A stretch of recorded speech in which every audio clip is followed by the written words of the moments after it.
हे रघुगण, भगवान की प्राप्ति न तपस्या से होती है, न यज्ञ से होती है, न दान से होती है, न किसी और साधन से होती है। आप कहेंगे पर भगवान की प्राप्ति कैसे होती है? सुन लो, महान पुरुष जो है, भगवान के जो भक्त हैं, भगवान के प्रति आसक्त जो संत हैं, उन संतों का चरण रज मस्तक पर लेने से, उस चरण रज को अपने मुख में रखने से भगवान की प्राप्ति होती है। ये गौरव जी महाराज समझा रहे हैं। प्रभुगण का भी कल्याण हुआ और नरकों का वर्णन किया गया। नरकों का जब वर्णन हुआ तो परीक्षित जी बिल्कुल विचलित हो गए। भयंकर भयंकर नरकों का वर्णन किया गया। इस नरक में ये दुर्गति, उस नरक में वो दुर्गति। परीक्षित जी तो घबरा गए, बोले इनसे बचने का कोई उपाय? सुखदेव जी ने कहा कि देखो, बचने का उपाय तो है, आप कोई पाप कर दो, उसका कोई प्रायश्चित कर दो, बच जाओगे। पर जीवन में कभी पाप ना हो, इस बात का कोई प्रमाण नहीं है, इस बात की कोई गारंटी नहीं है। और परीक्षित जी ने कहा कि कोई ऐसा उदाहरण नहीं है जिसके समस्त पापों का नाश हो जाए, कोई ऐसा साधन नहीं है जिससे सरलता से भगवत प्राप्ति हो सके। तो उस प्रसंग में अजामिल का चरित्र सुनाया गया। कान्यकुब्ज वंश में उत्पन्न, कान्यकुब्ज गोत्र में उत्पन्न अजामिल का चरित्र है। आप सब लोग जानते हैं, विस्तार करने का समय नहीं है, इसलिए संक्षेप में इतना समझ लो कि अजामिल अपने इतना पवित्र होने के कारण, इतना धर्मात्मा होने के कारण, केवल एक शूद्र को किसी वेश्या के साथ उसने देख लिया, उसका सारा आचार, सारा नियम, सारा व्रत धरा का धरा रह गया।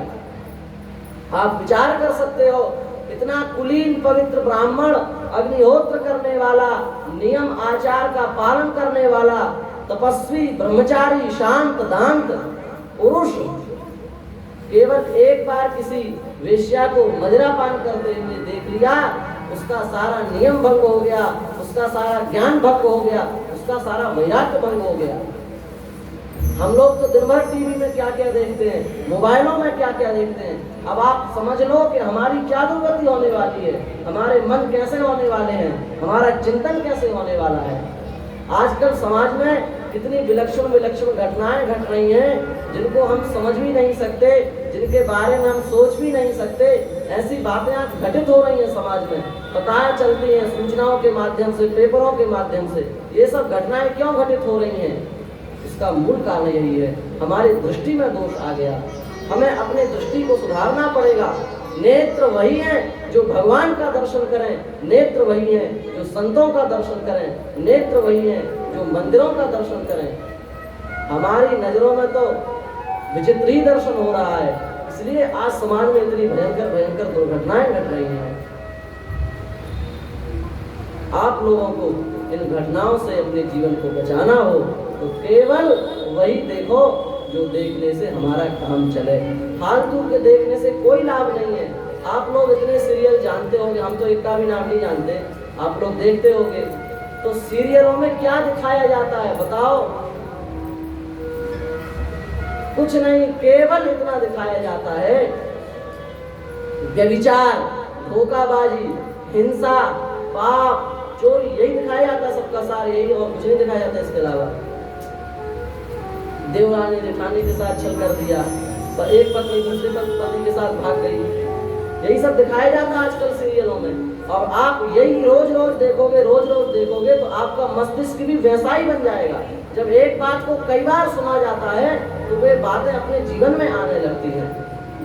आप ऐसे सीरियल देखोगे, ऐसे उटपटांग गाने सुनेंगे, ऐसे उटपटांग मूवियाँ देखेंगे, तो समझ लो आप यदि कथा सुन रहे हो तो आप तो बच जाओगे, और आपकी आने वाली जो पीढ़ी है वो निश्चित ही वैसी बन जाएगी। इसलिए जो नेत्र भगवान के अलावा और कुछ देखे वे नेत्र नहीं है, वे तो मोरपंख है। लोचन मोर पंख कर देखा, भगवान का ही नहीं, भगवान के सुंदर रूपों को देखो, कितने सुंदर ठाकुर जी हैं।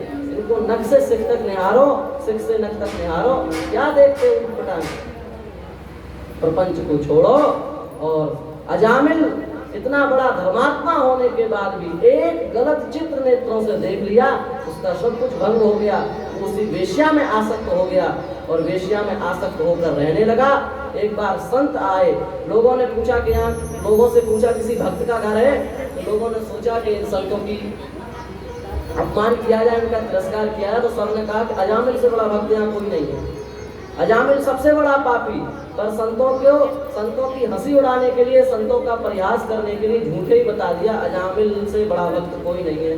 सब लोग अजामिल के घर में चले गए। वेश्या समझ गई कि संतों का तिरस्कार करने के लिए ही संतों को यहाँ भेजा है। वह वेश्या बड़ी बुद्धिमान थी, उसने बड़े भाव से संतों की सेवा की और संतों को रिझा दिया। अजामिल आए, अजामिल को भी समझा दिया वेश्या ने, संत आए हैं, अपमान मत करना, अन्यथा तुम्हारा भी नाश कर देंगे, तुम्हें श्राप दे देंगे। अजामिल ने भी संतों की बड़ी सेवा की। संत प्रसन्न हो गए हैं। और देखो आप, संत प्रसन्न हो जाएं तो क्या से क्या कर देते हैं। संत प्रसन्न हो गए, अजामिल से कहा कुछ मांग लो। अजामिल ने कहा सब है, कुछ नहीं चाहिए, कुछ आप ही दे दो। उन्होंने कहा चलो हमारे कहने से आपका जो सबसे अंतिम पुत्र होगा उसका नाम आप नारायण रखना। उनके कहने से नारायण नाम रखा। और अंत में जब उसकी मृत्यु आई तो मृत्यु के समय में उसके अपने छोटे पुत्र में सबसे अधिक आसक्ति थी। सबसे छोटे पुत्र में आसक्ति होने के कारण वह नारायण नाम का उच्चारण करके उसने अपने शरीर का त्याग किया। यमदूत आ गए। जैसे ही यमदूत आए उसी समय भगवान के पार्षद प्रकट हो गए। पार्षदों ने यमदूतों को मार करके अजामिल को उनसे मुक्त कराया और पार्षदों का यमदूतों का भयंकर आपस में विवाद हुआ। अंत में यमदूत पार्षदों से हार गए और यमदूतों की पिटाई करके पार्षदों को भेज दिया। यमदूत यमराज के पास पहुंचे और कहा कि आप बताओ, हमको बताया आपने कि जो पापी हो उसको ले आना। अजामिल ने जीवन भर पाप किए, हम उसको ला रहे थे पर पता नहीं कहां से 4 हाथ वाले आए और हमको मार पीट के भगा दिया। आपके कैसे नियम है? यमराज ने कहा सुन लो, आप लोगों में से जिसको नरक नहीं जाना वो यमराज की बात को सुन लो। भागवत जी गारंटी देती हैं आप नरक नहीं जाएंगे, पर आप इस बात को मान लो। क्या कह रहे हैं यमराज, सुनो ध्यान से। जिह्वा न भक्ति भगवत गुण नामधेयम् चेतश्च न स्मरति तच्चरणारविन्दम् कृष्णाय नो नमति यच्छिर एकदापि तानानयध्वमसतो कृत विष्णु कृत्यान्। जिह्वान भक्ति भगवत गुण नामधेयम्, जिसने अपने जीवन में एक भी बार भगवान का नाम नहीं लिया वह नरक जाएगा। आप लोग तो ले रहे हो कि नहीं? हाँ, नरक नहीं जाओगे। चेतश्च न स्मरति तच्चरणारविन्दम्, आपके चरणारविंदों का जिसने एक भी बार स्मरण कर लिया वह भी नरक नहीं जा सकता। कृष्णाय नो नमति यच्छिर एकदापि, जो भगवान के सामने एक बार जिसने प्रणाम कर लिया तान आनयध्वमसतो कृत विष्णु कृत्यान्, वह नरक में नहीं जा सकते उसको। वह नरक में आ जाएगा तो सारे यमलोक को भी पवित्र कर देगा। इसलिए हे यमदूतों, जिसका चित्त भगवान के प्रति आकर्षित ना हो, जिसने एक भी बार भगवान का नाम ना लिया हो, जिसने एक भी बार भगवान के सामने प्रणाम ना किया हो, उसको हमारे पास लाओ। अजामिल ने कम से कम एक बार तो नाम लिया, अब वो मरने के योग्य नहीं है, यमलोक लाने के योग्य नहीं है। आप विचार करो भगवान नाम की कितनी महिमा है। पूरे जीवन में पाप किया पर अंतिम समय में भगवान नाम का स्मरण कर लिया, उसका कल्याण हो गया। धोखे से नाम लेने वाले को जब वैकुंठ की प्राप्ति हो गई तब भगवान का श्रद्धा पूर्वक जो नाम लेगा उसकी क्या स्थिति होगी, उसको किस लोक की प्राप्ति होगी, इसका आप विचार नहीं कर सकते। इसलिए मन कहीं भी रहे, हाथ कहीं भी रहे, पैर कहीं भी रहे, भगवान का स्मरण करते रहो। प्रियमाणो हरेर नाम गृणन पुत्रोपचारितम अजामिलो त्यगात् धाम के पुनः श्रद्धयारुणन। अजामिल जैसा महापापी धोखे से नाम आ गया तो वह कर गया, फिर यदि कोई प्रेम पूर्वक नाम का सेवन करे तो उसका कल्याण होने में क्या संदेह है। पर हमको नाम की महिमा पर विश्वास नहीं होता। हमें लगता है ये तो केवल नाम जब हम करें इसलिए लिख दिया है, ऐसा नहीं। आप विश्वास पूर्वक यदि एक बार भी जीवन में नाम लेंगे, यमराज की ताकत नहीं कि आपकी उस नाम की महिमा का हिसाब किताब कर सके, पर नाम लो। तुलसीदास जी ने कहा है, तुलसी जिनके मुख कमल धोत्यो निकस्यो राम, तिनके पग की पानी मेरे तन को चाम। किसी व्यक्ति से जीवन में धोखे से भी राम नाम निकल गया हो, तुलसीदास जी कह रहे हैं मैं उसकी जूती बनने के लिए तैयार हूं। यह है नाम महिमा का बोध। अजामिल का कल्याण हुआ, अजामिल को बड़ा पश्चाताप हुआ कि बताओ हमने इतने भगवान का सुंदर नाम छोड़ करके कहाँ अपनी बुद्धि को लगाया। उसने भी तपस्या करके अपने जीवन को परम पवित्र बनाया। और अजामिल के बाद में महान भक्त वृत्रासुर का चरित्र है, बड़ा प्यारा चरित्र है। वृत्रासुर ने भगवान की बड़ी प्यारी स्तुति की है। वृत्रासुर की स्तुति सुनने लायक है। वृत्रासुर क्या कह रहा है, हरे तव पादैकमूल दासानुदासो भवितास्मि भूया मनस्मरेता सुपते गुणास्ते गृणीतवा कर्म करो गाया। हे भगवान, हम आपके दास बनना नहीं चाहते, हम आपके किसी कोई दास, उस दास का दास बनना चाहते हैं। ना हम स्वर्ग का राज्य चाहते हैं, ना मोक्ष चाहते हैं, ना वैकुंठ चाहते हैं, ना योगों की सिद्धि चाहते हैं, हम तो बस आपका प्रेम चाहते हैं। इस प्रकार से कोई बच्चा अभी अपने अंडे से निकला ही हो, उसको जिस प्रकार से अपने माता की चाह होती है, छोटे से बछड़े को जैसे अपने माता की चाह होती है, ऐसे ही हमारा मन आपके दर्शनों के लिए व्याकुल हो रहा है। यह वृत्रासुर कह रहा है, ममोत्तम श्लोक जनेषु सत्यम संसार चक्रे भ्रमत स्वकर्मभिः त्वन्माययात्मात्मजतारके स्वासक्त चित्तस्य न नाथ भूयात्। मान लो किसी विशेष कर्म के कारण हमें संसार में आना पड़े, हम आने के लिए तैयार हैं, पर एक प्रार्थना है, हमें कभी अपने से जो आपकी भक्ति से जो विमुख हो, उस विमुख के घर में जन्म मत देना। आप अपने किसी परम प्रेमी भक्त के घर में ही जन्म देना, हम प्रेम से आने के लिए तैयार हैं।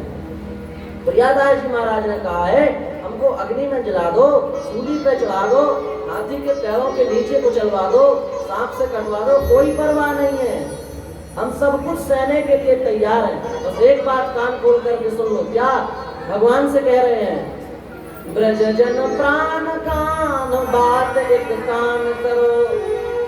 ब्रजजनों के प्राण काना, एक बात सुन लो कान खोल के, क्या बोले, भक्त सो विमुखता को मुख ना दिखाए भी। जो आपके भजन से विमुख है उसका मुख नहीं देखना चाहते हैं, बस इतनी बात मान लो, आपको जो करना हो करो। वृत्रासुर का चरित्र भी समाप्त हुआ। ये चरित्र बहुत लंबे हैं, बड़े अच्छे हैं, पर इनकी व्याख्या का समय नहीं है, इसलिए इन चरित्रों को हम प्रणाम करते हुए केवल इनका मुख्य जो सार है उसको बताते हुए हम आगे बढ़ रहे हैं। प्रहलाद जी का चरित्र आया, बड़ा सुंदर चरित्र है प्रहलाद जी का। प्रहलाद जी राक्षस कुल में उत्पन्न होने के बाद भी परम भक्त हैं, और इनके पिता हिरण्यकश्यप जो हैं वे तपस्या कर रहे थे। उसी समय एक पक्षी ने आकर के कहा, नारायण नारायण। वह पक्षी नहीं था, वह ऋषि थे, एक हिरण्यकश्यप की तपस्या को भंग करने के लिए आए थे। जैसे ही हिरण्यकश्यप ने सुना नारायण नारायण, हिरण्यकश्यप तत्काल उससे खड़ा हो गया, तपस्या भंग हो गई।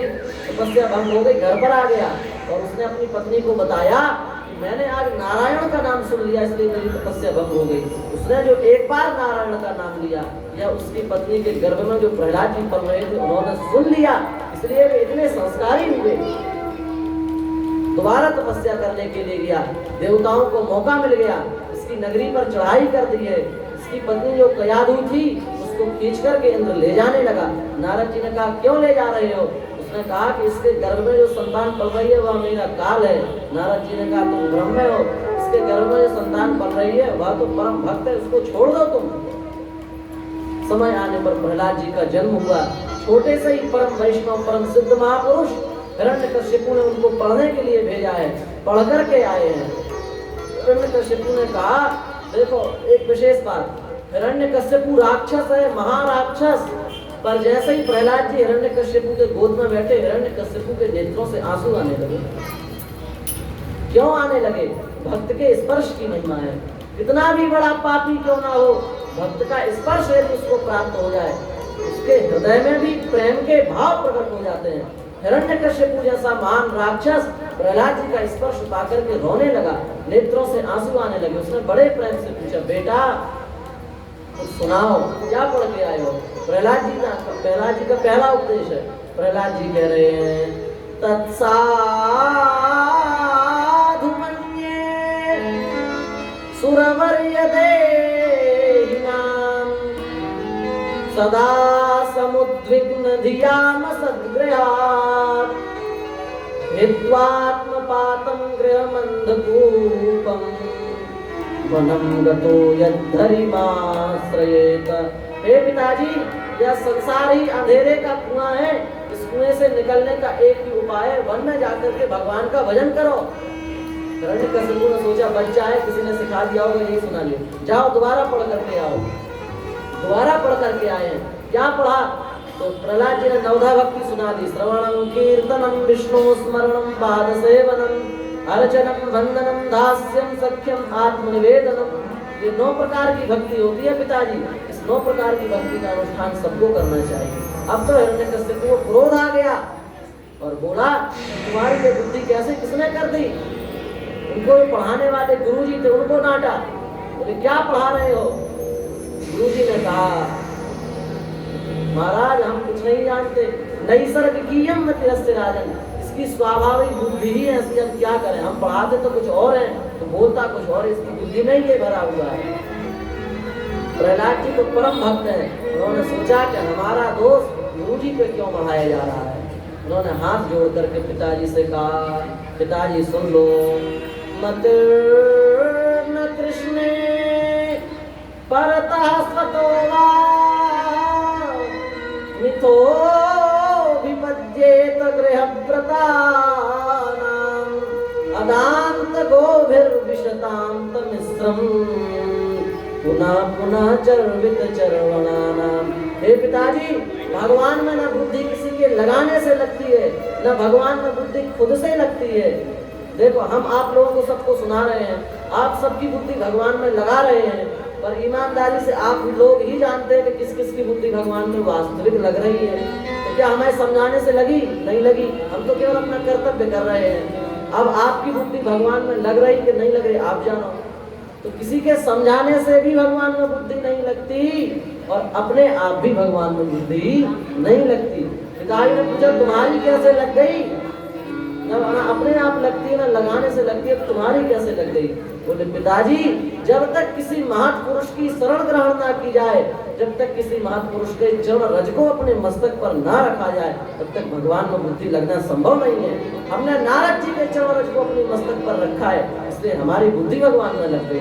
अब तो हिरण्यकश्यपु क्रोधित हो गया, उसने तमाम प्रकार के इनको कष्ट दिए हैं, अग्नि में जलवाया, ये करवाया, वो करवाया, सब समस्त प्रकार के कर्म कर लिए। और बड़ रखवार रमापति जासू, भगवान जिसके रक्षक हो उसको कोई क्या कर सकता है? किसी में हिम्मत है उसको कष्ट दे सके, उसको त्रास दे सके, उसको परेशान कर सके? प्रहलाद जी को कुछ भी नहीं हुआ। क्यों नहीं हुआ? क्योंकि प्रहलाद जी को अग्नि में भी भगवान दिख रहे हैं, प्रहलाद जी को पर्वत में भी भगवान दिख रहे हैं, हाथी के नीचे, जिस हाथी के नीचे कुचलवाया गया उस हाथी में भी प्रहलाद जी को भगवान दिख रहे हैं। इसलिए कितना भी कष्ट देने के बाद भी प्रहलाद जी को कष्ट का अनुभव नहीं हुआ। दोबारा पाठशाला भेज दिया। प्रहलाद जी चाहते ही थे कि हम पाठशाला चले जाएं। पाठशाला जाकर के सब अपने जितने सहपाठी थे सबको भगवान के भजन का मंत्र दे दिया, सबको समझा दिया।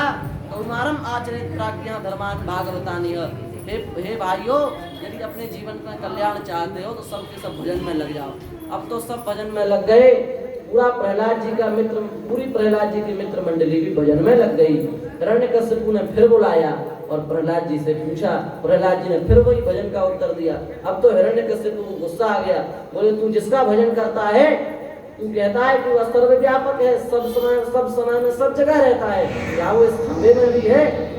प्रहलाद जी ने कहा पिताजी वह भगवान तो सर्वत्र है, हरि व्यापक सर्वत्र समान, हरि व्यापक सर्वत्र समान, प्रेम से प्रगट होई मैं जाना, प्रेम से प्रगट होई मैं जाना, हरि व्यापक सर्वत्र समाना, हरि व्यापक सर्वत्र समाना, प्रेम से प्रगट होई मैं जाना, प्रेम से प्रगट होई मैं जाना, हरि व्यापक सर्वत्र समाना। हरि व्यापक सर्वत्र समाना। भगवान सब जगह है। यदि आपकी दृष्टि होगी तो आपको खंबे में भी भगवान दिखेंगे। अब तो हिरण्यकशिपु को क्रोध आ गया, खंबे में गुस्से का प्रहार किया है। अपने भक्त के वचन को सत्य करने के लिए भगवान खंबे के भीतर से प्रकट हो गए। नृसिंह भगवान प्रकट हो गए हैं। नर और सिंह दोनों के मिश्रित अवतार है, इसलिए इनका नाम रखा गया नृसिंह। इंद्री माने होता है मनुष्य और सिंह माने शेर, वे दोनों से मिश्रित हुए हो, उन्हीं को कहा गया नृसिंह। भगवान ने हिरण्यकशिपु की जितनी शर्तें थी उन शर्तों को सुनाया और उसका पेट फाड़ दिया। अब जब नृसिंह भगवान ने पेट फाड़ दिया, अब तो सब देवी देवता घबरा गए, बोले आज तो बचने वाले नहीं है। लक्ष्मी जी को भेजा। लक्ष्मी जी ने कहा जी हमारे पति ही नहीं है, तुम इनको मनाए कैसे? हमारे पति तो शांताकारम है और ये तो क्रोधाकारम है, ये हमारे पति ही नहीं। लक्ष्मी जी भाग गई। ब्रह्मा जी सभी देवी देवता लगे अपनी अपनी स्तुति करने, भगवान किसी की नहीं सुन रहे हैं। अब तो सब लोगों ने प्रहलाद जी को आगे किया, बोले आप जाओ। प्रहलाद जी को बिल्कुल भी भय नहीं है। समस्त देवी देवता कहाँ तक है, ब्रह्मा जी भी डर रहे हैं और प्रहलाद जी के मन में बिल्कुल भी भय नहीं है। प्रहलाद जी गए। प्रहलाद जी क्या कर रहे हैं? प्रहलाद जी गए, भगवान के चरणों में साष्टांग प्रणाम किया प्रहलाद जी ने। भगवान करुणा से भर गए, भगवान के नेत्रों से अश्रुपात होने लगा। नृसिंह भगवान का क्रोध शांत हो गया। स्वपाद मूले पतितं तमर्भकं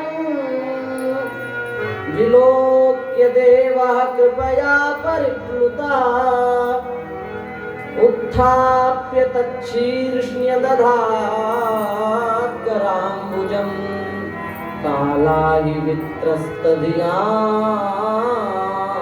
कृताभयम्।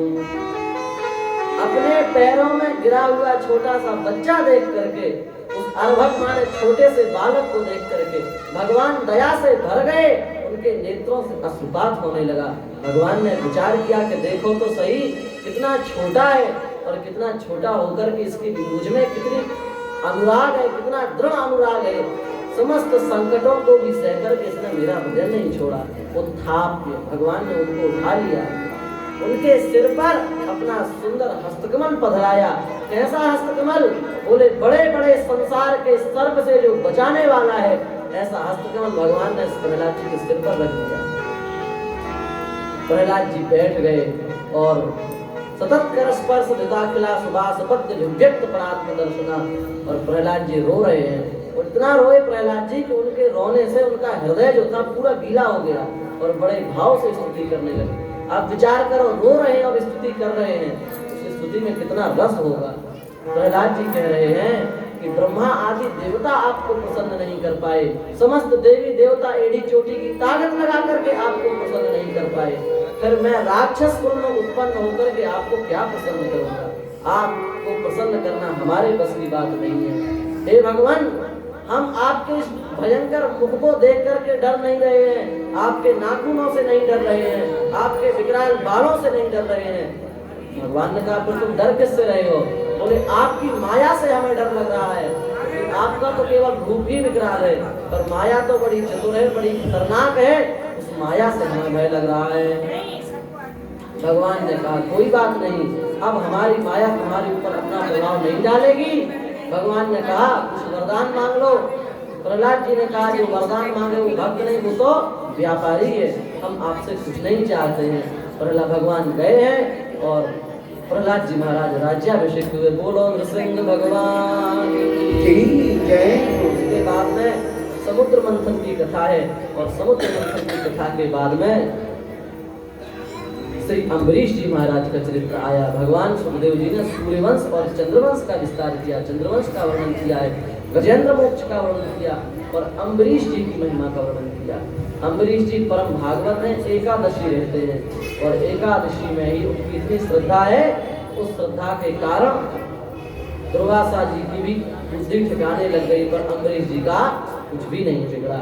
अम्बरीश जी का नियम था वो पारायण करके ही द्वादशी को कुछ लेते थे, ब्राह्मणों को खिला पिला करके वो जल पीते थे। दुर्वासा जी आए, दुर्वासा जी का हम स्नान करके आते हैं, तब हम कुछ लेंगे, फिर आप अपना पारण करना। अम्बरीश जी ने कहा ठीक है, पर इनको स्नान करने में समय लग गया और पारण का समय निकला जा रहा था। ब्राह्मणों ने कहा थोड़ा सा जल ले लो, नहीं तो आपका व्रत खंडित हो जाएगा। एकादशी में दृढ़ निष्ठा होने के कारण अम्बरीश जी ने थोड़ा सा जल लिया और दुर्वासा जी आकर क्रोधित हो गए, बोले तुमने हमको बिना जुमाए खा लिया, तुमने बिना हमको खिलाए पिलाए जल ले लिया, तुम कैसे हो बताओ। कृत्या प्रकट कर दी।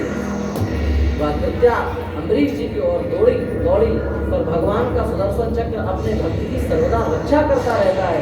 भगवान में ऐसी सामर्थ्य है, भगवान अपने भक्त का अपमान नहीं देख सकते। सुदर्शन चक्र कृत्या को नष्ट करके दुर्वासा जी के पीछे लग गया। अब दुर्वासा जी समस्त लोकांतरों में भटक रहे हैं, समस्त लोकों में भाग रहे हैं, पर ना तो ब्रह्मा न विष्णु न महेश कोई उनकी रक्षा नहीं कर पाया। इस चक्र किसका है? विष्णु जी का। तो कम से कम विष्णु जी तो रक्षा कर लेते, पर विष्णु जी भी रक्षा नहीं कर पाए। विष्णु जी के पास जब दुर्वासा जी पहुंचे तब विष्णु भगवान ने कहा अहम भक्त पराधीनो यस्वतंत्र क्रिया साधुभिर्ग्रस्त हृदयो भक्तिर्भक्त जनप्रिया ये दारागार पुत्रादि प्राणान् वित्तमिमं परम हित्वा मां शरणं याता कथं तास्त्यन्तमुत्सहे। जो अपने घर परिवार खानदान सबको छोड़ करके मेरे भजन में लग गया है, उस भक्त का अपमान मैं सहन नहीं कर सकता। अब तो तुम उन्हीं के पास जाओ, वे क्षमा कर देंगे तो तुम बच सकते हो। अम्बरीश जी के पास दुर्वासा जी आए, अम्बरीश जी के चरणों में। अम्बरीश जी को अभिमान नहीं कि देखो हमारे सामने इतना बड़ा तेजस्वी ब्राह्मण पराजित हो गया। अम्बरीश जी ने प्रणाम किया और अम्बरीश जी ने चक्र की प्रार्थना की है, चक्र शांत हुआ। इस प्रकार से अम्बरीश जी का चरित्र आया। इसी वंश में आगे चल करके प्रथुस्त्रवाहा अजस्तस्मात् दीर्घबाहु तस्मात् दशरथो भवत्, महाराज दशरथ का चरित्र आया और दशरथ जी के यहाँ ही भगवान श्री राम का जन्म हुआ। देखो एक बात ध्यान से सुनो, भगवान श्री राम जो है उनका चरित्र समाज के लिए अत्यंत प्रेरक चरित्र है। समाज में किसको क्या करना चाहिए, माता का पुत्र के प्रति क्या कर्तव्य है, पुत्र का माता के प्रति क्या कर्तव्य है, पति का पत्नी के प्रति क्या कर्तव्य है, पत्नी का पति के प्रति क्या कर्तव्य है, यह सब कुछ केवल भगवान श्री राम के चरित्र से प्राप्त होता है। दशरथ जी को संतान नहीं है, इस बात का उन्हें बड़ा खेद है और एक बार उन्हें बड़ी ग्लानि का अनुभव हुआ और वे अपने गुरुजी के पास में गए। दशरथ जी महाराज अपने गुरुजी के पास में गए। एक बार राजा दशरथ जी जो है वे अपने गुरुजी के पास में गए, वशिष्ठ जी के पास में गए और वशिष्ठ जी के पास में जाकर के उन्होंने कहा कि सब कुछ है पर संतान नहीं है, आप कृपा करें। उन्होंने कहा कि श्रृंगी ऋषि को बुलाओ, श्रृंगी ऋषि आपको पुत्रेष्टि यज्ञ कराएंगे और उससे आपको पुत्र की प्राप्ति होगी। श्रृंगी ऋषि वशिष्ठ बुलावा, श्रृंगी ऋषि वशिष्ठ बुलावा, पुत्र काम शुभ यज्ञ करावा, शुभ काम शुभ यज्ञ करावा। वशिष्ठ बुलावा,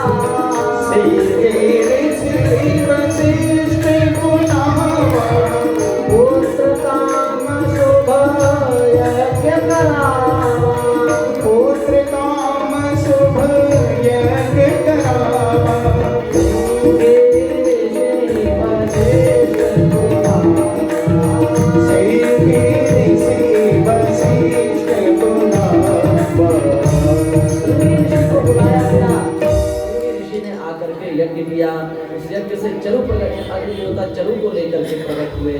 वह चरु बांट दी गई तीनों माताओं और तीनों माताएं गर्भवती हो गई। बड़ा मधुर समय आया, बड़ा प्यारा समय आया। भगवान श्री राम के जन्म का समय आ गया है। सभी ग्रह नक्षत्र अनुकूल हो गए, ऋतुएं अनुकूल हो गई, समय अनुकूल हो गया। नवमी तिथि मधुमास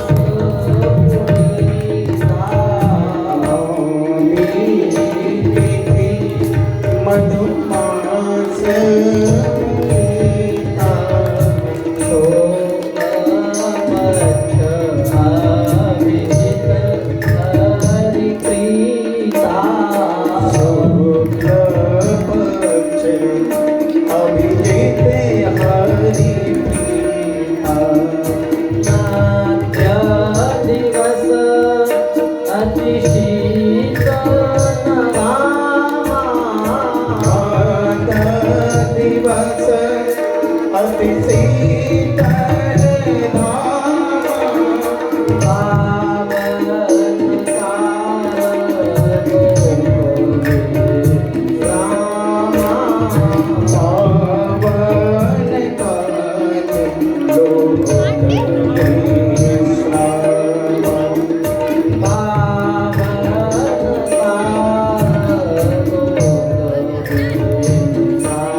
परम सुंदर समय आया, मधुर समय आया।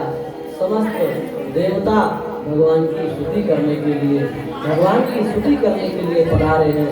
समस्त देवी देवताओं ने भगवान की स्तुति की है।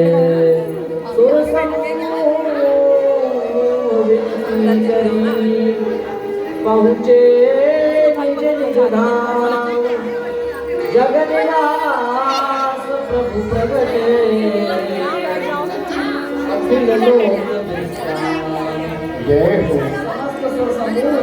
विनती करके गए और जैसे ही विनती करके गए उसी समय भगवान का पदार्पण हो गया। भगवान आ गए।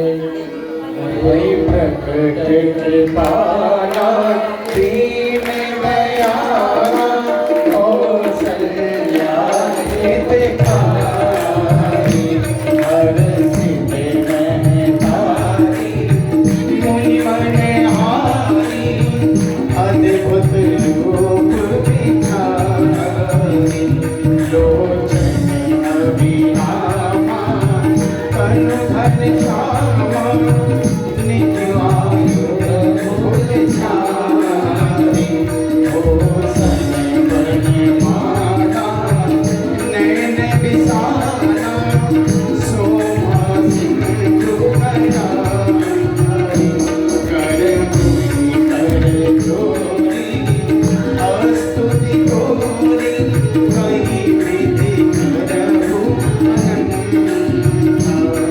माया गुण ज्ञाना दीते अमाना वेद पुराण भजन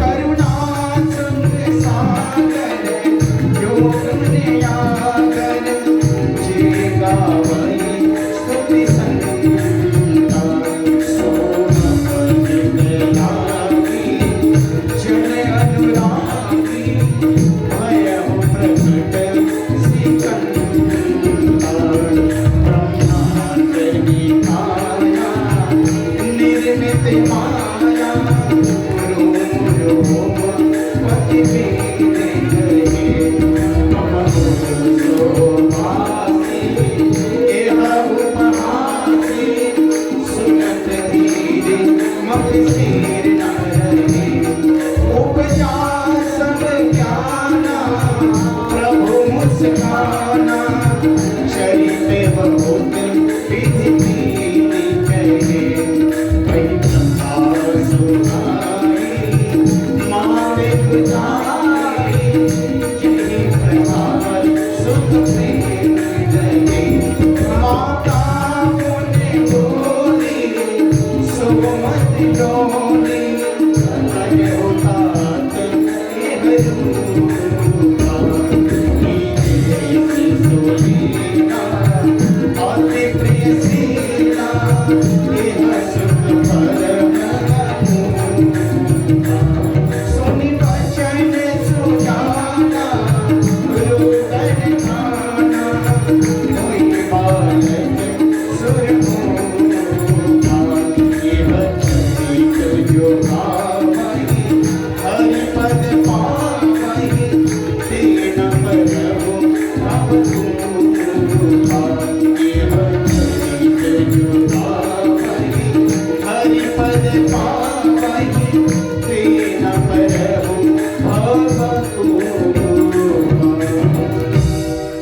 विप्रधेनु सुर संत हित लीन मनुज अवतार निज इच्छा निर्मित करो माया गुण गोपाल।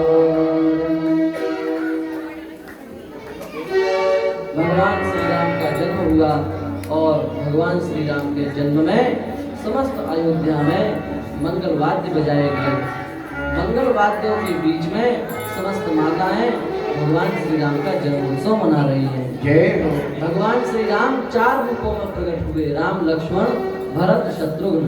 सामान्य धर्म, विशेष धर्म, विशेषतर धर्म और विशेषतम धर्म, ये 4 प्रकार के धर्म बताए गए हैं। इन चारों प्रकार के धर्मों का निर्वाह करने के लिए भगवान 4 रूपों में आए और उन्होंने संपूर्ण प्रकार से धर्म की स्थापना की। अब भगवान के जन्मोत्सव की एक बधाई गा करके फिर रामचरित्र को आगे। जय हो। ओ चारों ललना प्रकट भैया अवध में लड़ुआ बटे, चारों ललना प्रकट भैया अवध में लड़ुआ बटे, चारों ललना प्रकट भैया अवध में लड़ुआ बटे। लड़ुआ बाटे विधि मेवा बाटे, लड़ुआ बाटे विधि मेवा बाटे, झिनी झिनी उड़े रे गुलाल अवध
श्री श्री भरत जी महाराज की जय हो।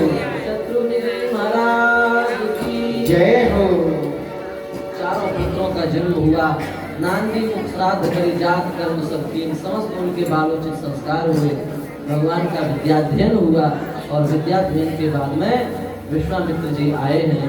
विश्वामित्र जी के साथ में भगवान राम का मांगा गया है और दशरथ जी ने कहा कि प्राण हमारे श्री राम जी ही है। प्राण दे नहीं बनत गुसाई, हम सब कुछ दे सकते हैं पर कोई अपने प्राणों को कैसे दे सकता है। राम जी तो हमारे प्राण प्यारे हैं, इसलिए हम राम जी को आपको नहीं दे सकते। पर जब विश्वामित्र जी और वशिष्ठ जी दोनों ने आग्रह किया तो भगवान श्री राम को विश्वामित्र जी के साथ में भेज दिया गया और राम जी ने लक्ष्मण जी के साथ में समस्त राक्षसों का वध किया। इस पूरी लीला का वर्णन, संपूर्ण रामचरित्र का वर्णन श्री सुखदेव जी महाराज एक श्लोक में कर रहे हैं। पूरी राम कथा एक श्लोक में सुना दी। गुरुवर थे त्यक्तराज्यो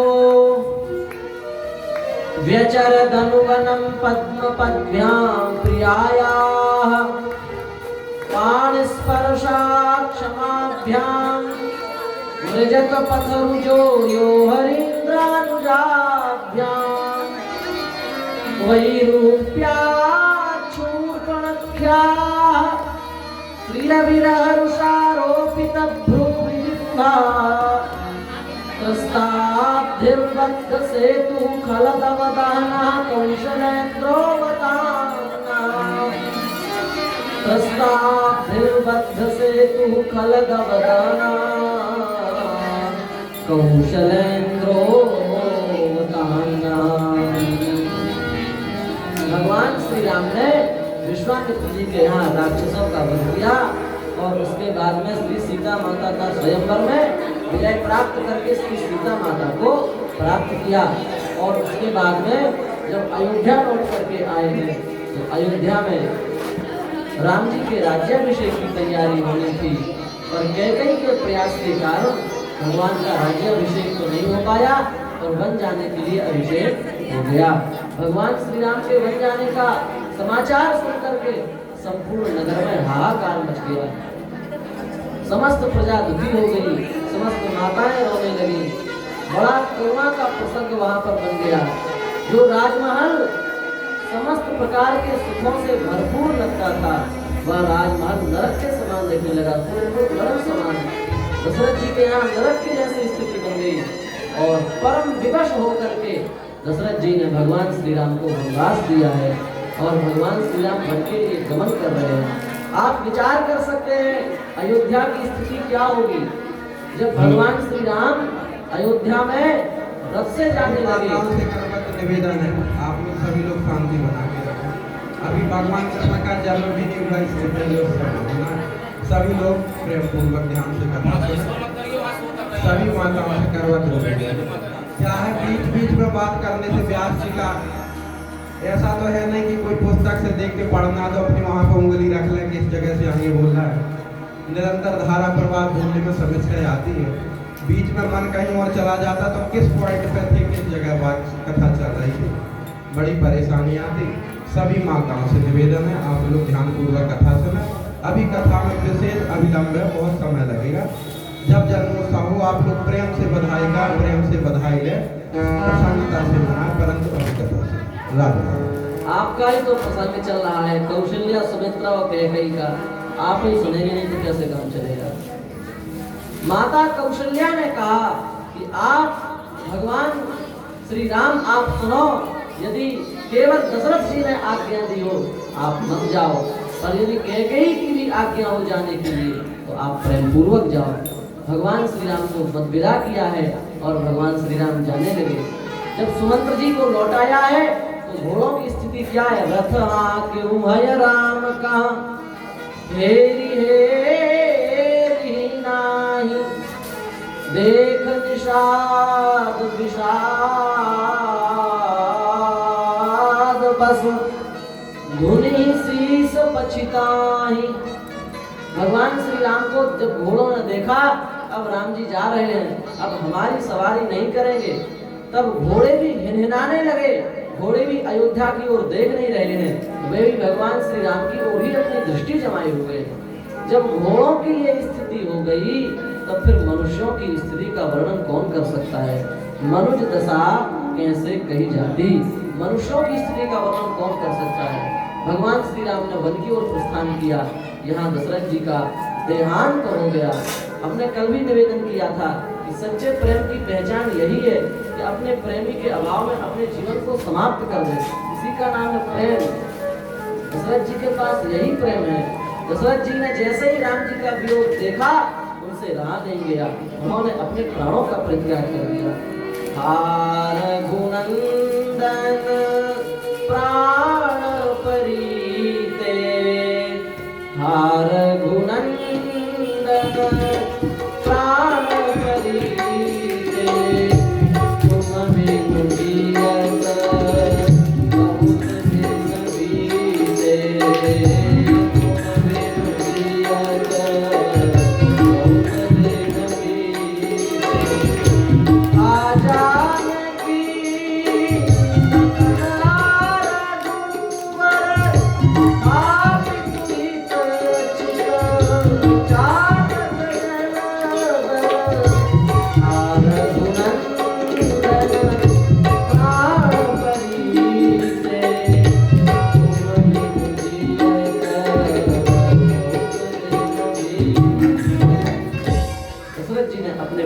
परित्याग किया। भरत जी को बुलाया गया, भरत जी आए हैं, उन्होंने स्थिति को देखा, भरत जी से रहा नहीं गया, उन्होंने अपने माता को अत्यंत कटुवचनों में संबोधित किया है। पर वशिष्ठ जी की आज्ञा के अनुसार दशरथ जी का अंतिम संस्कार किया गया। सारी प्रजा एकत्रित हुई और प्रजा ने एकत्रित होकर के कहा कि भरत जी अब आप ही राज्य काज को संभालें, क्योंकि अब आपके अलावा यहाँ कोई बड़ा रह नहीं गया है। राम जी है नहीं, लक्ष्मण जी है नहीं, पिताजी भी चले गए हैं, अब आप ही यहाँ की व्यवस्था को संभालें। भरत जी ने कहा जिस दिन हम गद्दी पर बैठ जाएंगे उस दिन ये धरती पाताल में चली जाएगी, हम गद्दी को स्वीकार नहीं कर सकते। माताओं ने समझाया, गुरुजी ने समझाया, संपूर्ण प्रजा ने समझाया, गद्दी ले लो भाई। भरत जी ने कहा आप सब लोग बड़े हैं, आपकी आज्ञा मानना हमारा परम धर्म है, पर हमारी बुद्धि इस समय ऐसी हो चुकी है कि हमको आपकी बात भी समझ में नहीं आ रही है। हम गद्दी नहीं ले सकते, हम इस सिंहासन पर बैठेंगे तो ये सिंहासन पाताल की ओर चली जाएगी।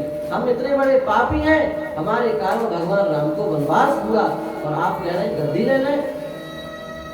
वशिष्ठ जी प्रसन्न हो गए, बोले आपके जैसा प्रेमी हमने आज तक नहीं देखा, हम प्रसन्न हैं, हम धन्य हैं, हम धन्यातिरेक का अनुभव कर रहे हैं कि तुम्हारे जैसा शिष्य हमें मिला, हम प्रसन्न हैं।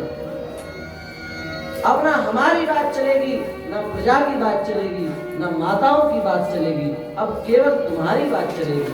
तुम क्या कहना चाहते हो बोलो, हम सब प्रसन्न हैं, तुम्हारी बात को हम सब लोग स्वीकार करेंगे। भरत जी ने कहा आपुनि दारुण दीनता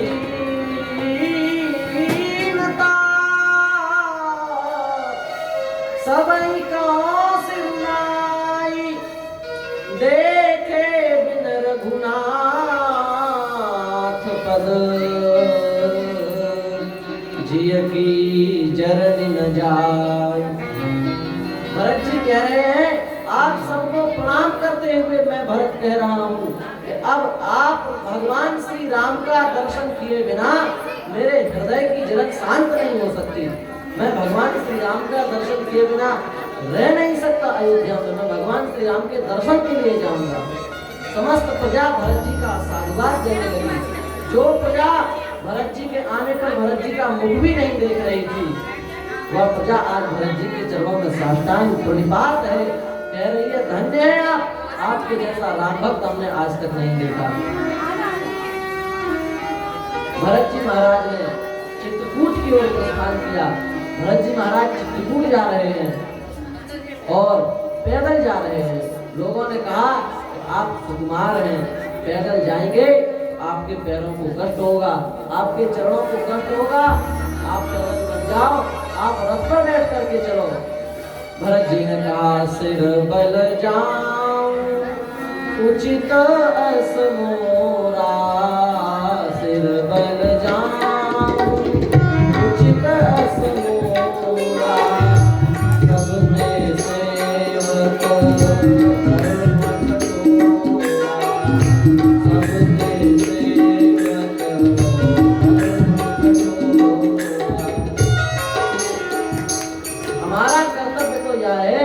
भगवान श्री राम पैदल चल करके गए थे, तो हमें सिर के बल चल करके जाना चाहिए, पर हम सिर के बल चल करके जा नहीं सकते, इसलिए कम से कम पैदल जा रहे हैं। आप लोग रथ पर बैठाने की तो बात मत कहो।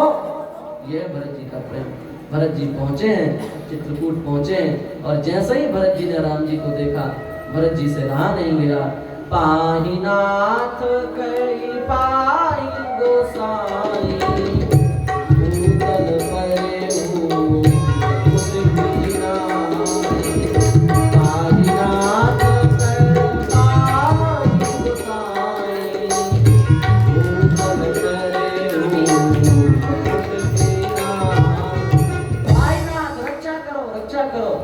राम जी के चरणों में गिर पड़े। राम जी ने उठा करके भरत जी को हृदय से लगाया, और भरत जी ने कहा कि आपको अयोध्या लेने के लिए आए हैं, आप अयोध्या चलो। राम जी ने कहा भैया भरत, पिताजी की आज्ञा का हमको पालन करना है, हम आपके साथ कैसे जा सकते हैं। सबने कहा राम जी से कि भरत जी की दुर्दशा तो देखो, भरत जी कितने ज्यादा व्याकुल हैं, आपको भरत जी की बात मान लेनी चाहिए, चलो क्या परेशानी है। कैकेयी ने कहा हम अपना दिया हुआ वचन वापस दे रहे हैं, आप चलो। तीनों माताओं ने कहा लौट चलो। गुरुजी ने कहा राम जी अब तो लौट जाना चाहिए, भरत जी की प्रेमातिरेक की स्थिति अब देखी नहीं जाती है। जब भरत जी परम विवश होकर के भगवान श्री राम का उच्चारण करते हैं, तो चित्रकूट की चट्टानें भी पिघल जाती है, और देवी राम राम का उच्चारण करने लगती है। सबका हृदय पिघल गया, सबके हृदय पर भरत जी का आधिपत्य हो गया। सब कहने लगे कि भाई भरत जी की बात मान करके आपको लौट जाना चाहिए। राम जी ने कहा कि सब भरत जी के पक्ष में हो गए, हमारे पक्ष में तो कोई नहीं है। माता कैकेयी जिसने वनवास दिया था वो भी हमारे पक्ष में नहीं है। राम जी समझ गए अब तो लौटना पड़ेगा, संकोच में आ गए भगवान श्री राम। भरत जी समझ गए राम जी की भीतर से जाने की इच्छा नहीं है, वे संकोच के कारण अयोध्या जाने के लिए तैयार हैं। भरत जी भगवान श्री राम के बिना में एक निमिष भी जीवित नहीं रह सकते थे, पर केवल राम जी के प्रेम के कारण, राम जी को अयोध्या चलने में संकोच होगा इस बात के कारण उन्होंने राम जी को अयोध्या जाने से मना कर दिया, मत जाओ आप यहीं रहो। राम जी ने कहा कि भरत जी आपका निर्णय हम मानने के लिए तैयार हैं, आप कहो तो लौट चलेंगे अयोध्या। भरत जी ने यह नहीं कहा, भरत जी ने कहा जी विधि प्रभु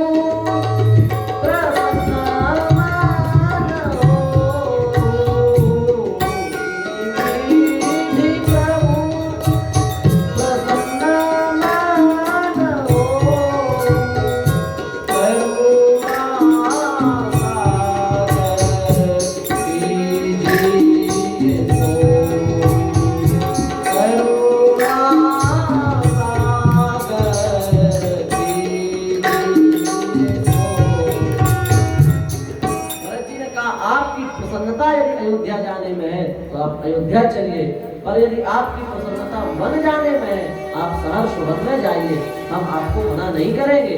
राम जी प्रसन्न हो गए, उन्होंने प्रसन्न होकर के भरत जी को हृदय से लगा लिया। आज हम धन्य हैं, हमको तुम्हारे जैसा भाई मिला, तुमने प्रेम का निर्वाह किया है, तुम सच्चे प्रेमी हो। भले ही तुम अयोध्या की राज सिंहासन पर मत बैठो, पर समस्त प्राणियों के हृदय उनकी सिंहासन पर तुम आज से दूर बैठ जाओगे। भरत जी ने कहा कि हम आपके बिना रह नहीं सकते, आप कोई चिन्ह दो। भगवान ने उनको अपनी पावड़ी दी है, अपनी खड़ाऊ दी है, वे खड़ाऊ अपने सिर पर रख करके भरत जी लौट करके आए हैं। राज्य सिंहासन पर उन्हीं पावड़ियों को रखा, और किस रहनी से रहते हैं भरत जी। भरत जी ने विचार किया कि राम जी बेचारे धरती पर कुशा बिछा करके सोते हैं, तो भरत जी ने कहा कि यदि हम कुशा बिछा करके सोए तो हमें और भगवान में क्या अंतर आया, हमें और हमारे स्वामी में क्या अंतर आया। भरत जी बेचारे जमीन के नीचे गुफा बना करके रखे हैं, और उस गुफा में तीखी तीखी कुशा बिछा करके उस कुशा के ऊपर सोते हैं। भरत जी ने देखा कि राम जी कंदमूल फल खाते हैं, यदि हम भी कंदमूल फल खाएंगे तो हम में और हमारे स्वामी में अंतर क्या रह जाएगा। इसलिए भरत जी गोमूत्र में जौ को उबालते हैं, उस उबले हुए जौ को खा करके अपनी जीविका चलाते हैं। भरत जी सोचते हैं हमारे कारण भगवान श्री राम को वनवास हुआ, मेरे जैसे कलंकी का मुख या प्रजा देखेगी तो सबका दिन बेकार चला जाएगा। इसलिए भरत जी सुबह 2 बजे उठ करके स्नान करके आ जाते हैं और फिर गुफा में आ जाते हैं। दिन भर बाहर नहीं निकलते गुफा से। इतनी कठोर तपस्या से भरत जी ने 14 वर्ष व्यतीत किए। और भगवान श्री राम ऐसा प्रेमी, भरत जी का जैसा प्रेमी ना आज तक देखा है ना सुना है। महान प्रेमी संत भरत जी है। और भगवान श्री राम ने अपने आगे की यात्रा की है, ऋषि मुनियों को दर्शन हुआ है। अब समय विलंब हो रहा है, कृष्ण जन्म होना, इसलिए संक्षिप्त में चल रहे हैं। सीता जी का हरण हुआ है। सीता जी के हरण के बाद भगवान श्री राम ने सबरी के ऊपर कृपा की, सुग्रीव जी के ऊपर कृपा की, हनुमान जी ने समुद्र को पार किया है और सीता जी का पता बताया है। भगवान श्री राम ने समुद्र के ऊपर पुल बनाया और समुद्र पर पुल बना करके भगवान श्री राम ने रावण आदि राक्षसों का वध किया।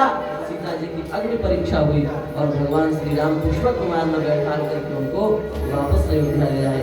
अयोध्या में जैसे ही भगवान श्री राम के आगमन का समाचार सुना, सारी अयोध्या में प्रसन्नता की लहर दौड़ गई। भरत जी परम प्रसन्न हो गए और भरत जी ने प्रसन्न होकर के भगवान श्री राम का आवागमन किया है, उनके पास गए हैं, उनके चरणों में प्रणाम किया है, उनको हृदय से लगाया है। राम जी लौट करके आ गए हैं। समस्त माताएं मिली हैं, भगवान ने समस्त माताओं को सुख दिया और एक निमिष मात्र में सबसे घुल मिल गए। भगवान की सामर्थ्य अनेक रूपों में प्रकट हो सकते हैं। भगवान अनेक रूपों में प्रकट होकर के भगवान ने सबको आशीर्वाद दिया, सबको धन्यवाद दिया, सबके हृदय से मिले, सबको सुख दिया। और उसके बाद में भगवान श्री राम का राज्याभिषेक हुआ।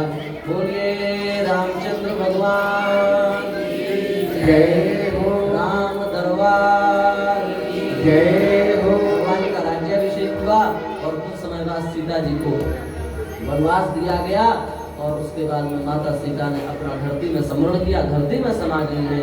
और भगवान जो है, भगवान श्री राम भी अखंड ब्रह्मचर्य का पालन करते हुए तपस्या में लगे रह करके उन्होंने भी अपने जीवन को पूर्ण किया। और जब उनका समय आ गया तब भगवान भी अपने साथ समस्त प्रजा को लेकर के अपने साकेत धाम में पहुंच गए हैं। प्रजा के लोगों ने कहा ये धोबी साथ नहीं जाएगा, इसके कारण आपको इतना कष्ट भोगना पड़ा। भगवान ने कहा भैया हमारे साथ जाएगा, भले ही इसके कारण हमें कष्ट भोगना पड़ा, पर अति प्रिय मोही यहाँ के वासी, ये यहाँ मेरे धाम में रहता है, अयोध्या में रहता है, मैं इसको छोड़ नहीं सकता, चलो मेरे साथ। उसको भी लेकर के भगवान साथ में गए हैं। वैकुंठ पहुंचे, वही भगवान साकेत में पहुंचे, साकेत में सब प्रविष्ट हो गए। धोबी की बारी आई, गेट बंद हो गए। साकेत ने कहा आपकी मर्यादा है तो हमारी भी कुछ मर्यादा है। माता सीता को कष्ट देने वाले जो पुरुष है, उस पुरुष को हम अपने अंदर प्रविष्ट नहीं होने दे सकते। साकेत के दरवाजे बंद हो गए। भगवान कितने दयालु हैं, कितने कृपालु हैं। भगवान ने कहा साकेत तुम अपने दरवाजे बंद कर सकते हो, तो क्या हुआ, मैं तो अखिल कोटि ब्रह्मांड का स्वामी हूँ। भगवान ने दूसरे साकेत की रचना कर दी केवल धोबी के लिए, और दूसरे साकेत में भगवान अलग से उस धोबी को दर्शन देने के लिए वहाँ विराजते हैं और पूरा परिवार उसका दूसरे साकेत में रहता है। ये भगवान की करुणा, ये भगवान की कृपा। इस प्रकार से परम मंगलमय भगवान श्री राम का चरित्र है। इस मंगलमय चरित्र का जो श्रवण करता है, आनुशंस परो राजन श्रवण उपधारयन, कर्म बंधन से वह निश्चित रूप से विमुक्त हो जाता है। श्री रामचंद्र भगवान, रामचंद्र जी के आगे के वंश का वर्णन किया गया और चंद्रवंश का भी वर्णन किया गया। चंद्रवंश के वर्णन के प्रसंग में, चंद्रवंश का बहुत बड़ा वर्णन है, उसका वर्णन करने का वर्तमान में समय नहीं है, इसलिए सीधे सीधे जो कथा है उस कथा पर आते हैं। भगवान सुखदेव ने राजा परीक्षित जी को संक्षिप्त में श्री कृष्ण चरित्र सुनाया। परीक्षित जी व्याकुल हो गए। परीक्षित जी ने कहा निवृत्त तर्षैरुपगीयमाना भवौषधा श्रोत्र मनोभिरामा का उत्तम श्लोक गुणानुवाद पुमान विरज्येत बिना पशुगुणा। जो निवृत्त तर्ष है, जिनकी समस्त तृष्णाएं समाप्त हो चुकी है, जो भाव के लिए रसौषधि है, कानों को लगने अत्यंत प्रिय लगने वाली है। ऐसे भगवान की कथा को सुनने से कौन है जो तृप्त हो जाए। हमारे आपने भगवान श्री कृष्ण का चरित्र अत्यंत संक्षेप में सुना दिया। उन भगवान श्री कृष्ण का चरित्र जिन्होंने मेरे पितामह की रक्षा की, हमारे सब परिवार को बचाया, वो अर्जुन आदि महारथी अत्यंत भयंकर जाल में फंस गए थे, उनको भी आपने भगवान श्री कृष्ण ने मुक्त कराया। और आप श्री कृष्ण का चरित्र इतना संक्षेप में सुना रहे हैं, नहीं आप विस्तार से सुनाओ। भगवान सुखदेव प्रसन्न हो गए और कहा कि आपके जैसे श्रोता सारे संसार को तारो। कथा सुनने से पेट भर गया तो कथा कहाँ सुनी, और पिपासा जागती जाए और इच्छा जागृत हो जाए, और सुने और सुने और सुने। यह कौन बात जो अब ही और अब ही और अब ही और, ये क्या बात है भाई, अभी तो और सुनाओ और सुनाओ और सुनाओ। कहाँ तक सुनाए? बोले आलयम पिबत, जब तक इस संसार सागर से मुक्त ना हो जाए तब तक सुनाओ। भगवान सुखदेव प्रसन्न हो गए और प्रसन्न होकर के विस्तार पूर्वक चंद्रवंश का वर्णन प्रारंभ किया। और हाँ, चंद्रवंश का वर्णन करते समय भगवान श्री सुखदेव जी प्रसन्न हो गए, अश्रुपात होने लगा और बड़े प्रसन्न होकर के बोले। कंस का चरित्र प्रारंभ होता है यहाँ से। उग्रसेन का पुत्र कंस बड़ा अत्याचारी, बड़ा दुष्ट, उसके अत्याचारों से देवता भी तृप्त हो गए। उसके राज्य में जो पदार्थ जिसके निमित्त आता था उसको वह नहीं मिलता। देवताओं के लिए जो पदार्थ आता वो कंस के महल में पहुंच जाता। ब्राह्मणों के लिए जो पदार्थ आता वो भी कंस पचा जाता। गाय के निमित्त से जो दान आता वह भी कंस पचा जाता। देखो एक बात याद आ गई, प्रसंग तो नहीं पर सुना देते हैं। भगवान श्री राम के दरबार में एक कुत्ता पहुंचा, राम जी के दरबार में। तो राम जी के दरबार में पहुंच गया, बोला महाराज हमारे साथ न्याय करो। राम जी ने कहा भाई तुम्हारे साथ क्या न्याय हो गया? बोले ब्राह्मण ने हमारे सिर में डंडे का प्रहार किया है, हमारे साथ न्याय करो। भगवान ने ब्राह्मण को बुलाया, क्यों भाई तुमने ऐसा क्यों किया? बोले महाराज ये हमारी जीविका को बिगाड़ता है। हम सुबह सुबह जाते भिक्षा करने, उसी समय ये अशुभ करता है। कुत्ता रोता है तो अशुभ माना जाता है कि नहीं माना जाता? ये रोता है उस समय, इसलिए हमने इसके सिर पर डंडे का प्रहार किया। भगवान श्री राम ने कहा भैया अशुभ करना ना करना ये तो सब भगवान के अधीन है। तुम्हारे कर्म खराब होंगे तो तुम कुत्ता क्या अशुभ करेगा? तुमको कुछ मिलेगा नहीं। और तुम्हारे कर्म अच्छे होंगे तो कौन अशुभ कर सकता है? तुमने गलत किया इसके साथ में। ब्राह्मण ने कहा क्या करे महाराज? बोले जिसका अपराध किया वही तुम्हें दंड देगा। कुत्ते का अपराध किया ना तुमने, यही तुम्हें दंड देगा। कुत्ते ने कहा कि हम इनको दंड देंगे। भगवान ने कहा क्या दंड दोगे? भगवान ने कहा एक बात सुन लो, इसको प्राण दंड नहीं दे सकते तुम, क्योंकि ब्राह्मण को प्राण दंड नहीं दिया जा सकता। यह बात हमने अश्वत्थामा के प्रसंग में भी कही थी। ब्राह्मण का शारीरिक रूप से वध नहीं हो सकता,